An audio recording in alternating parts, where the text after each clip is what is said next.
Oi, gente. Bom dia, boa tarde, boa noite, enfim, no horário que vocês estiverem assistindo. Tudo bem com vocês? Meu nome é Dalet, eu sou analista de curadoria na Certsys e hoje eu estou aqui para falar um pouquinho sobre performance de chatbots e quando o chatbot ele já começa errado e como é que isso se reflete nesses nossos resultados já na frente, nessa nossa performance de chatbot, certo? A gente vai falar um pouquinho sobre jornada do cliente, um pouquinho sobre métricas estratégicas, mas vai ser um papo, assim, vou tentar ser o mais informal possível para a gente conseguir abraçar tanto as pessoas que já são mais experientes, certo, em chatbots, quanto as pessoas que estão começando agora, tá? Então vamos começar. Beleza. Eu queria começar falando um pouquinho sobre como é que a gente vê, geralmente, os projetos de tecnologia, especialmente os projetos com esse background em inteligência artificial, tá? E, normalmente, é assim que a gente vê. A gente pensa como é que as coisas vão ser, né? Pensa o nosso problema de negócio, a gente coleta os dados que a gente precisa, a gente constrói e entrega, e, de certa forma, a gente pensa que a gente vai se livrar desse projeto, né? Então, a gente vê isso, geralmente, como de um jeito um pouco linear, né? A gente começa lá pensando no problema do negócio e acaba na fase 5 na curadoria, passando por todas essas fases, né? Então, fase de problema de negócio, a fase 2, a coleta de dados, especificamente dita, a fase 3, a construção do modelo, a fase 4, a implantação e mensuração desse modelo, e a fase 5, a curadoria, tá? Mas não é bem assim que acontece. O que a gente tem, na verdade, quando a gente fala de produtos de inteligência artificial, independentemente de se esse produto é um chatbot ou não, mas de regra geral, produtos de inteligência artificial, a gente tem um ciclo e não uma linha. A gente não tem uma produção linear. A gente tem um ciclo. Por quê? Porque depois que o chatbot, ou esse produto de inteligência artificial, ele fica pronto e a gente observa a sua performance, geralmente surgem novos problemas e o ciclo ele recomeça. Então, é cíclico mesmo, não é linear. Isso é uma característica de todos os produtos de inteligência artificial. Não é específico para chatbots, nem para os voice bots, tá?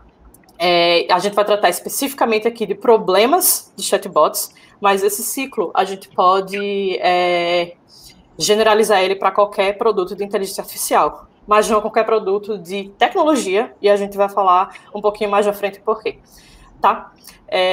Então, geralmente a gente começa com essa fase 1, que a gente pensa o projeto, como é que vai ser, a gente pensa esse problema de negócio que a gente quer resolver, a gente passa para a fase 2, que é a coleta de dados, a fase 3, que é a construção de fato do modelo, a fase 4, que é a implementação e testagem desse modelo, e a fase 5, que vai ser a nossa curadoria, manutenção, evolução do modelo, onde a gente vai coletar essas informações que vão nos permitir voltar para a fase 1, tá?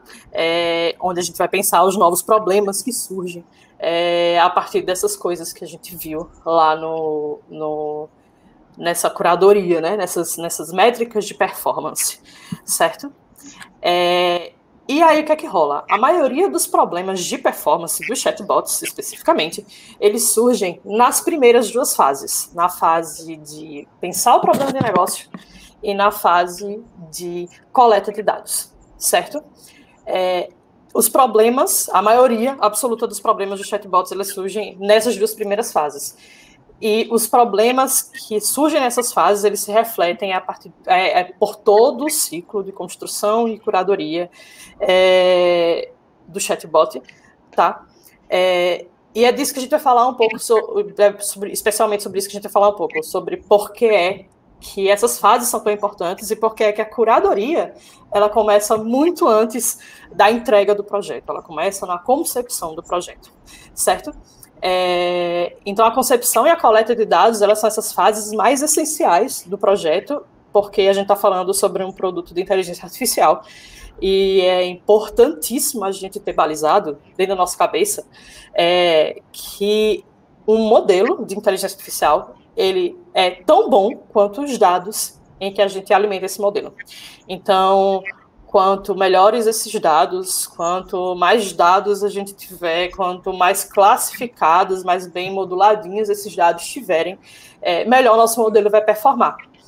E o chatbot, via de regra, é exatamente isso. É um modelo de NLP, né, um modelo de processamento de linguagem natural, interpretando o que o nosso usuário final lá na ponta quer passar para a gente e respondendo para ele com a nossa estrutura, aquela árvore cognitiva bonitinha que a gente geralmente constrói quando a gente vai pensar o nosso chatbot.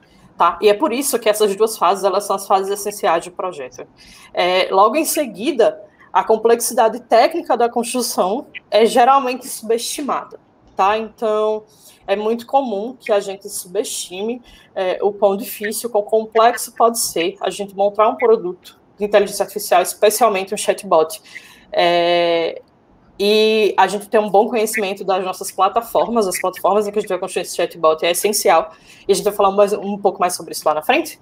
E, por fim, muito do que deveria ser corrigido acaba passando batido nas rodadas de teste de qualidade. Então, esses problemas todos a gente está falando antes de chegar à curadoria de fato, antes de chegar à parte em que a gente vai avaliar a performance do bot, né, quando o bot já está lá em produção bonitinho. E esses problemas que eles deveriam ser corrigidos, eles acabam passando batido quando a gente não faz os testes de qualidade que a gente precisa fazer, tá? Mas a gente vai falar ponto a ponto sobre esses problemas agora, porque a gente vai falar sobre 8 problemas de chatbots ruins e estratégias para evitá-los e corrigi-los, certo? Eu elenquei 8 problemas aqui, eu tentei fazer de um jeito um pouco mais sucinto mesmo, um pouco mais breve. A gente pode elencar muitos mais problemas de por que o chatbot não performa bem, tá? Passando por todas as fases lá daquele ciclo que a gente falou logo no começo, certo? Mas eu quis elencar 8 aqui para a gente não se estender muito, e os 8 que eu acho mais importantes, certo? Aliado a estratégias de como evitar e corrigir esses problemas, tá? E o primeiro problema é justamente que problema a gente está tentando resolver. E por que é que isso é o mais importante, assim, quando a gente está pensando em chatbots? Porque o chatbot, ele é uma solução para um problema de comunicação, tá? Então, regra geral, as empresas, elas implementam chatbots porque elas estão querendo resolver um problema de comunicação. Seja um problema de comunicação interno, porque o chatbot vai ser interno ali entre os funcionários da empresa, seja um problema de comunicação externo, porque ele vai ser um problema lá com o cliente final, um FAQ, um autoatendimento, enfim. Ela está querendo resolver um problema de comunicação. O chatbot é uma ferramenta de comunicação, a gente está querendo resolver um problema de comunicação. Qual é esse problema de comunicação que a gente está tentando resolver? A gente precisa ter isso muito claro na nossa mente quando a gente trata da concepção dessa primeira fase do nosso chatbot, tá? E como a solução desse problema, ela se relaciona com a nossa empresa. Como é que esse problema, a solução desse problema vai se refletir nas nossas métricas de sucesso da empresa, na estratégia que a gente está tentando fazer para a nossa empresa para daqui 3, 5, 10 anos, como é que o chatbot ele encaixa nessa estratégia, certo? Pensando o chatbot como uma parte integrante da empresa, certo? Tanto quanto os nossos funcionários, tanto quanto o nosso maquinário. Esse chatbot ele vai ser parte integrante, e como parte integrante ele precisa se integrar, ele precisa encaixar nessa empresa, certo? Então é importante a gente ter isso em mente, qual o problema que a gente está tentando resolver, certo? Com o chatbot em produção já, como é que a gente corrige isso? Reunião de alinhamento estratégico entre as partes interessadas e as partes executantes. Lembra que eu disse que a gente está tentando resolver um problema de comunicação? Às vezes, esse problema de comunicação, por exemplo, é com o nosso setor de saque, nosso setor de serviço de atendimento ao cliente. E então a gente precisa sentar com o setor e dizer qual é o problema que vocês estão tentando resolver com esse chatbot e como é que a gente pode ajudar vocês a resolver esse problema. Vocês querem diminuir a quantidade de pessoas que são transbordadas para atendimento humano, fazer um serviço de autoatendimento, um serviço de FAQ, né, de perguntas e respostas ali? Como é que vocês querem resolver esse problema? Certo? Então, com o chatbot já em produção, é assim que a gente corrige. A gente tem ter esse problema, esse objetivo, qual o problema de comunicação que a gente está tentando resolver, certo? E isso a gente precisa ter muito claro. A gente costuma dizer bastante que um foguete sem coordenadas, ele cai no mar. Então, é importantíssimo que a gente tenha isso muito claro na nossa cabeça, certo? O segundo problema é quais são as métricas que nós queremos acompanhar, tá? E isso é uma coisa que precisa ser definida na concepção do projeto. E está muito aliada lá com aquele problema de comunicação que a gente estava tentando resolver. A gente está tentando resolver um problema de comunicação, então a gente precisa saber quais são as métricas que a gente quer acompanhar para saber se esse problema está sendo resolvido ou não, se o chatbot está de fato ajudando. Pensando especialmente que nem sempre o chatbot ele é a melhor solução para o nosso problema de comunicação. E isso se estende para produtos de tecnologia, de modo geral, especialmente produtos de inteligência artificial. Nem sempre o produto de inteligência artificial que a gente está tentando implantar na nossa empresa é a melhor solução para o nosso problema. E a gente precisa ser muito sensível para poder analisar e avaliar se é a melhor solução ou não. Sendo a melhor solução, o chatbot, quais são as métricas que nós queremos acompanhar para saber se a gente está conseguindo atingir aquele objetivo, conseguindo resolver aquele problema de comunicação que a gente pensou, certo? Por quê? Porque uma das contribuições mais importantes da curadoria é justamente trazer uma visão gerencial sobre o bot. A gente costuma dizer que a curadoria ela tem dois produtos. Quando a gente fala de produtos do setor, né, o que é que o setor entrega? Dois entregáveis. O primeiro entregável são as melhorias do bot. Então, aqui é todo aquele ciclo de analisar o bot para ver o que é que precisa melhorar, quais são os discursos que a gente precisa melhorar, se o discurso está alinhado com a jornada do usuário ou não, quais são os caminhos que o nosso cliente está percorrendo. Esse é o primeiro grande entregável do setor de curadoria. O segundo grande entregável do setor de curadoria é justamente essa visão gerencial. É uma dashboard, é um PPT com as métricas do projeto, certo? Quanto que a gente tem de acessos, quantos clientes são transferidos ou retidos pelo atendimento humano, quantas pessoas dão ou não seu feedback, quais são os assuntos mais acessados, enfim. Essa é uma das maiores contribuições. Esse é o nosso segundo produto, nosso segundo grande produto, nosso segundo grande entregável de curadoria, certo? E a gente precisa ter, nesse sentido, muito claro quais são as métricas que a gente precisa entregar para esse setor gerencial. O setor gerencial ele precisa ter muito claro quais são as métricas que eles querem acompanhar, certo? E como que essas métricas de sucesso do bot, elas se relacionam com as métricas de sucesso da empresa. E isso precisa andar muito casadinho, muito juntinho. As métricas de sucesso do bot, elas não podem estar separadas das métricas de sucesso da empresa. Lembra que a gente está tentando resolver um problema de negócio?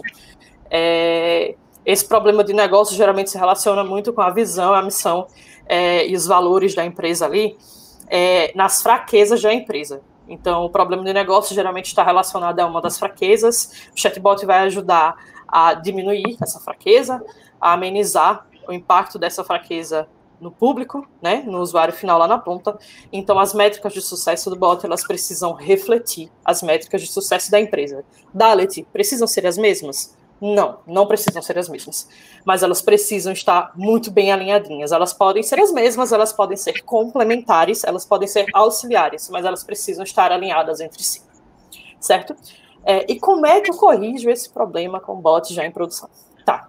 É essencial que a relação entre o setor de curadoria da empresa e o setor de sucesso do cliente da empresa seja muito estreitinha. Esses dois setores eles precisam andar muito juntos. Especialmente porque o bot ele é uma ferramenta muito poderosa para o setor de sucesso do cliente. A gente tem no chatbot uma das melhores ferramentas, especialmente nos chatbots que são omnichannel, ou seja, nos chatbots que se comunicam por vários canais, o WhatsApp, o Facebook e o Instagram, mais recentemente, enfim. Uma ferramenta muito poderosa de entrar em contato com o cliente e coletar feedbacks.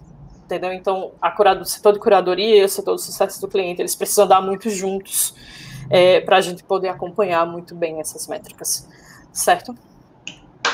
Em terceiro lugar, a gente também tem como uma definição estratégica, aqui a gente está falando só da primeira fase ainda, e a gente já foi em 3 das 8, né? Então vejam bem como a primeira fase ela é importante nessa nossa concepção do produto. Então, em terceiro lugar, a gente tem a persona do bot. E a definição da persona do bot ela é uma decisão estratégica. Por que ela é uma decisão estratégica? Porque essa persona do bot ela é um funcionário da empresa.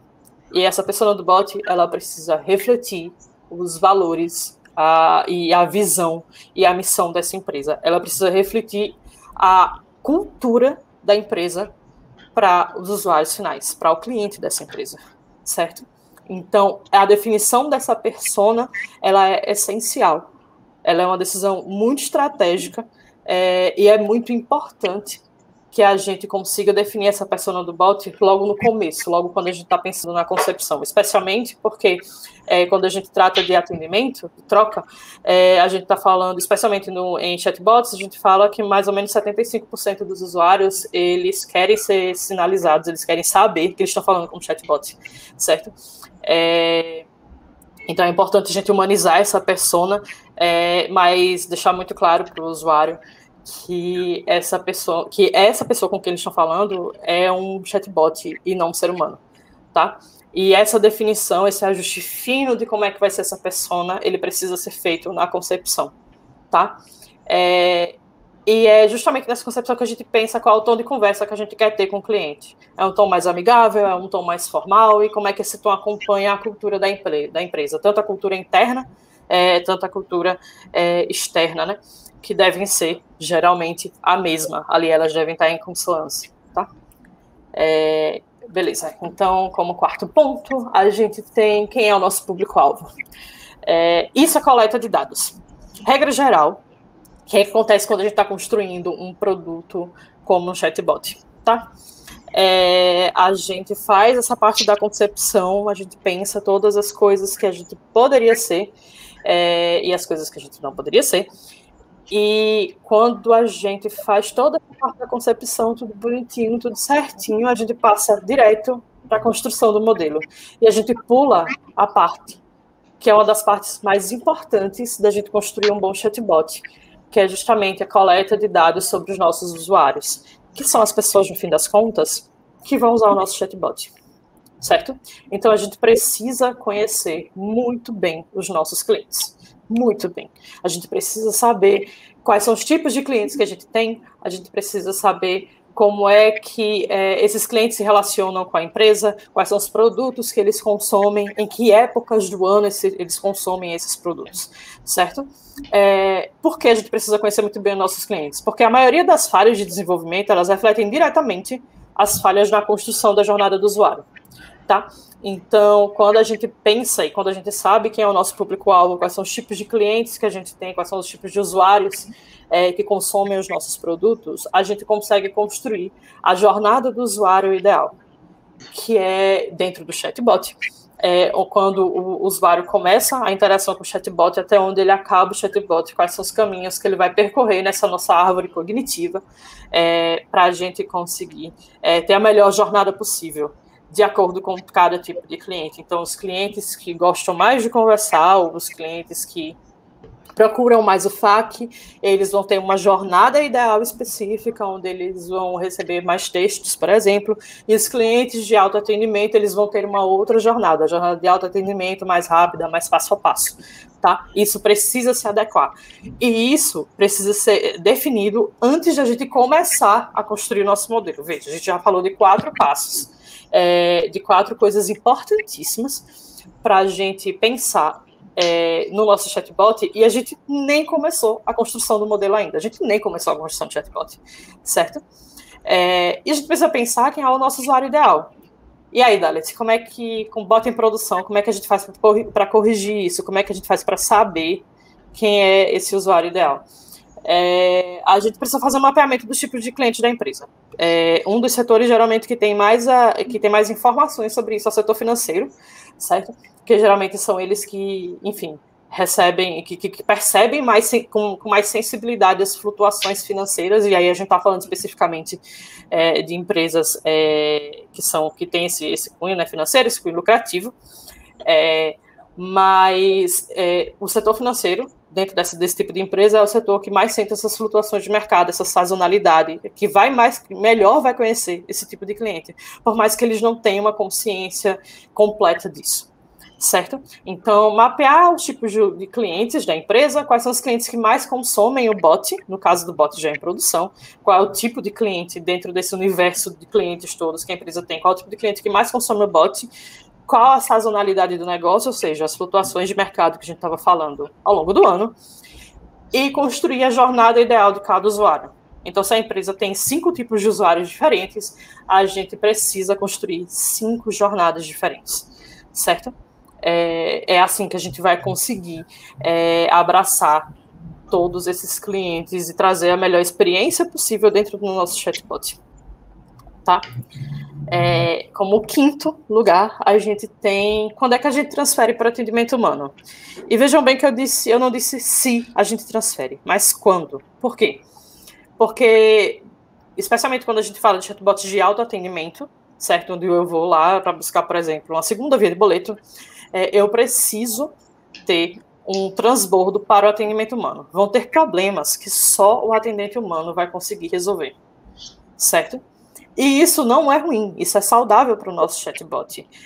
Porque imagina como é a nossa experiência ruim, por exemplo, quando a gente está no VoiceBot, a gente está falando, liga lá para a nossa operadora de internet, por exemplo, a gente fica rodando em círculos dentro do sistema da operadora sem conseguir falar com o atendimento humano para resolver um problema simples, certo? A gente precisa ter um transbordo facilitado para atendimento humano. Esse transbordo é ideal, ele não é opcional. Ele é obrigatório, tá? A gente precisa ter esse transbordo. E a gente precisa ter muito claro, quando a gente fala em transbordo para atendimento humano, quais são os assuntos que vão gerar esse transbordo, certo? Que vão gerar essa transferência. Por quê? Porque o nosso objetivo não é gerar custos. Nosso objetivo é diminuir os custos com o chatbot. Regra geral, esse é um dos grandes objetivos do chatbot da empresa, diminuir custos, especialmente custos de atendimento humano. Então, a gente precisa balizar certinho quais são os assuntos que vão gerar a transferência e quais são os assuntos que vão reter dentro do chatbot. E, com isso em vista, a gente precisa que esses assuntos que estão retidos dentro do chatbot, eles sejam muito claros, eles esclareçam todas as dúvidas, eles estejam atualizados, especialmente no que diz respeito a passo, por exemplo, de consumo de produtos ou de serviços, enfim. A gente precisa que o transbordo para esse atendimento humano, ele seja um transbordo consciente, ele seja um transbordo adequado. Certo? A gente não pode transferir para atendimento humano só porque o nosso chatbot não tem as informações que ele precisaria ter, tá? Se o usuário ele pode resolver sozinho através do autoatendimento, ele sempre vai preferir resolver sozinho através do autoatendimento, certo? E a gente precisa criar os melhores meios, as melhores maneiras de fazer com que ele resolva sozinho, certo? E transferir para o atendimento humano só realmente aquilo que o bot não conseguir resolver sozinho, problemas que fogem da alçada do bot, tá? Beleza, bot em produção, como é que a gente corrige? Regra geral, o que a gente tem nos bots em produção, certo? É que a gente transfere muito mais para o atendimento humano do que o que a gente deveria transferir. Certo? Então, quase todos os atendimentos, quando essa questão especificamente ela não está bem alinhada, quase todos os atendimentos eles geram transbordo para atendimento humano. Quase todos. E como é que a gente corrige isso em produção? Garantindo que o bot tem as mesmas informações que a gente tem em todos os assuntos que o cliente puder resolver no autoatendimento. Se o cliente tiver, se o chatbot tiver lá as mesmas informações que o agente tem, e é muito comum a gente ouvir isso, especialmente nessas operadoras que a gente liga para poder resolver os nossos problemas. Às vezes, por exemplo, a gente está sem internet, a gente liga na operadora para saber por que é que a gente está sem internet. E o autoatendimento, ele diz o seguinte: olha, você está sem internet por isso, isso e isso, e essa é a mesma informação que o meu atendimento humano vai ter, certo? Só o fato da gente esclarecer para o nosso usuário que a mesma informação que a gente tem dentro do chatbot, a informação que o atendimento humano tem, a gente já consegue diminuir muito o nosso transbordo. Mas a gente precisa garantir que a informação seja realmente a mesma, que essa informação não está datada, que essa informação traz todos os passos que ela precisa trazer e que ela está do jeito que o seu usuário final precisa consumir, do jeito que o usuário final entende e consegue reproduzir sozinho. Não adianta absolutamente nada o autoatendimento se o usuário ele não consegue fazer as coisas sozinho. Então, o autoatendimento ele perde o sentido, certo? É desse jeito que a gente vai ter a maior clareza de quais são os assuntos que a gente vai querer gerar transferência. Porque tem assuntos que a gente quer gerar transferência. Um bot de captura de leads, por exemplo, ele precisa saber separar, certo? Sem a interferência do atendimento humano, ele precisa saber separar quais são os usuários que estão ali só para dar uma olhadinha, como a gente faz nas lojas, e quais são os usuários que geralmente vão gerar lead, geralmente vão gerar compra, certo? Então, e esses usuários a gente quer levar para o transbordo. Esses usuários é importantíssimo que a gente leve para o transbordo, para o atendimento humano. Então, a gente precisa ter essa clareza de quais são os assuntos que a gente quer gerar transparência, quais são os assuntos que a gente não quer. Isso dentro lá da nossa jornada do usuário. Falando já em construção, tá? Aqui a gente já está construindo o nosso bot. A gente já está construindo a nossa estrutura, aquela nossa árvore cognitiva lá, com todas as respostas bonitinhas, certo? Falando ainda de construção, a gente tem um dos maiores problemas do chatbot de autoatendimento, especialmente do chatbot de FAQ. Seu bot conversa demais, ele manda muito texto, os textos são muito longos, e aqui a gente precisa envolver o setor de marketing da empresa.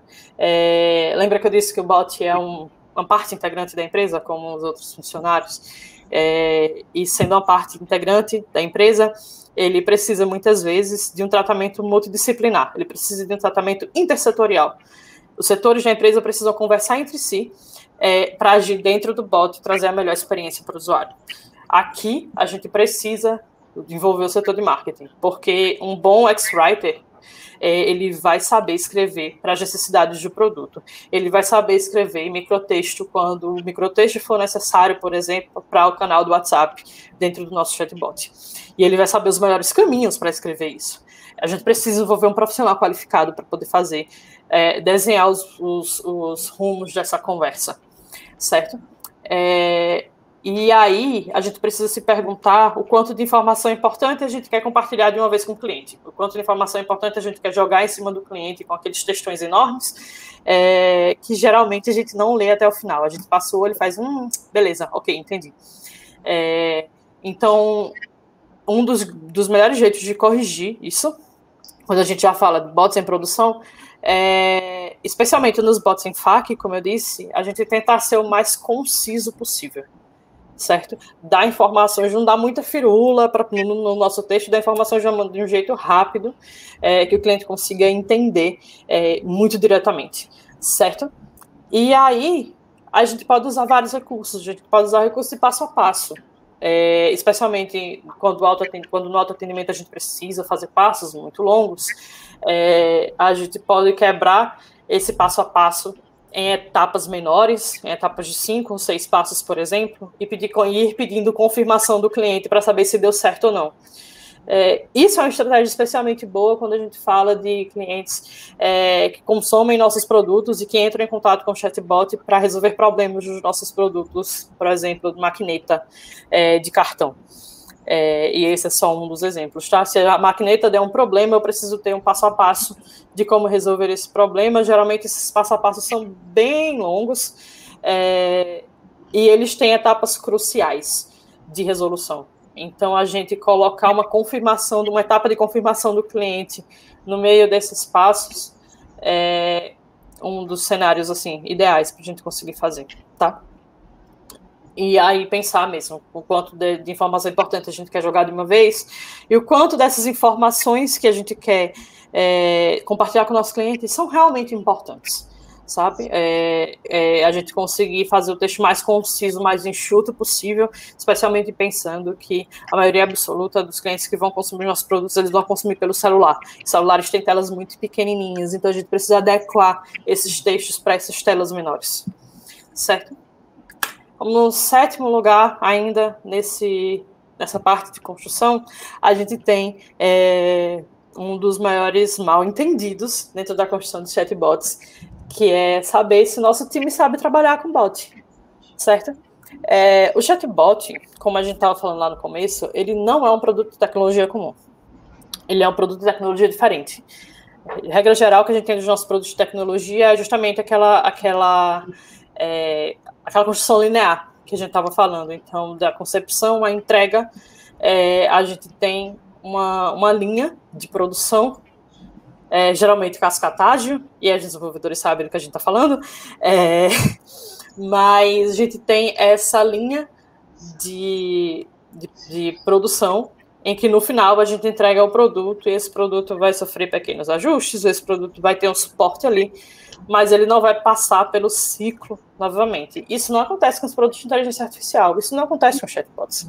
Os chatbots, eles têm essa característica de ser um produto cíclico, de ser um produto que ele vai se repensar o tempo todo, porque ele vai se adequar às necessidades do usuário final na ponta. Ele deve se adequar às necessidades desse usuário final. E as necessidades do usuário final, elas mudam o tempo todo. Então, a gente precisa ter um time de tecnologia que saiba trabalhar e que saiba trabalhar bem com chatbots, saiba trabalhar bem com essa característica de ciclo que os chatbots têm, certo? Que conheça as tecnologias, que saiba construir e consertar árvores cognitivas, que saiba pensar o melhor jeito da gente conseguir dar essa experiência para o nosso usuário final, tá? E aqui é uma alfinetada muito direta para os nossos gerentes de projeto. O seu gerente de projeto, ele conhece bem como os chatbots funcionam. E por que direta para o gerente de projeto? Porque o gerente de projeto, ele é o maestro desse projeto. É esse cara que vai orquestrar como é que esse ciclo vai funcionar e quais são os problemas que devem ser priorizados ou não. Então, ele precisa conhecer bem como é que os chatbots funcionam. Eu não estou dizendo que ele precisa ser um grande desenvolvedor de chatbots. Ele não precisa saber minúcias técnicas, mas ele precisa conhecer bem o produto que ele está tratando, certo? Sendo ele esse maestro que vai orquestrar esse projeto todo. Regra geral, os problemas que a gente tem de construção, desenvolvimento, manutenção dos chatbots, eles estão muito relacionados a esse orquestramento das tarefas, essa priorização das tarefas e como é que o time vai lidando com as tarefas que esse maestro ele está passando para a gente, tá? Então, o gerente de projeto é, assim, essencial nessa fase, e é essencial que ele conheça bem do que é que a gente está falando, ele conheça bem o nosso produto, ele conheça bem os nossos serviços. E aí, como é que a gente remedia isso? Como é que a gente corrige isso, Dalet? Olha, aqui não tem muito jeito. A minha mãe, ela gosta muito de dizer que quando a gente não sabe fazer uma coisa, a gente paga para quem sabe fazer. Então, ou a gente contrata um time especializado que saiba fazer o chatbot que tenha esse conhecimento que a gente precisa, ou a gente especializa o nosso time, certo? Não tem muito para onde correr. A gente precisa que as pessoas que vão cuidar nessa equipe, que vai cuidar do chatbot, ela saiba muito bem quais são as minúcias desse processo. E isso, assim, é essencial. A gente não contrata um açougueiro para fazer uma cirurgia. Então, enfim, a gente precisa dessas pessoas especializadas para desenvolver esse projeto. Isso é geralmente muito subestimado, muito subestimado. A gente acha que qualquer desenvolvedor é desenvolvedor de chatbot. Não é assim que funciona. Do mesmo jeito que a gente tem desenvolvedores para linguagens específicas, e quando a gente vai procurar um desenvolvedor PHP, a gente não contrata um desenvolvedor Java, a gente contrata um desenvolvedor PHP. Se a gente precisa de um PHP. Para o chatbots é a mesma coisa. Se a gente precisa de um desenvolvedor de chatbots, a gente não vai contratar um desenvolvedor front-end, a gente vai contratar um desenvolvedor de chatbots. Certo? Por fim, na fase de testes e validação, vocês testaram o mesmo bot? Foi realmente testado isso? Por quê? Porque a fase de homologação é uma das fases mais importantes do projeto. É a fase em que a maioria dos erros vão ser corrigidos, e erros técnicos, veja bem, eles vão ser corrigidos antes que o bot entre em produção de verdade. Tá? Então, é nessa fase que a gente precisa passar o QA, né? O responsável pela qualidade do projeto precisa passar um pente fino no projeto. fazendo testes AB, a gente precisa separar massa de testes, a gente precisa ter massa de testes, isso é importantíssimo. Não só massa de testes de dados, para a gente testar a nossa inteligência artificial, mas massa de testes de chatbot, a gente precisa desenvolver maneiras de automatizar os testes e encontrar os erros. Tá? Então, testes AB, correções de qualidade e documentação são a parte mais chata do processo. Eu não vou mentir. Documentar não é legal, não é interessante, não é bacana. Não é divertido documentar. Mas é importante.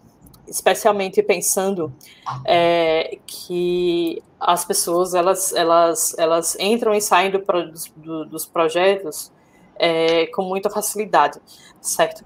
E eu preciso que esse processo de construção, esse processo de treinamento da inteligência artificial, o processo de construção dos fluxos, dos nós que vão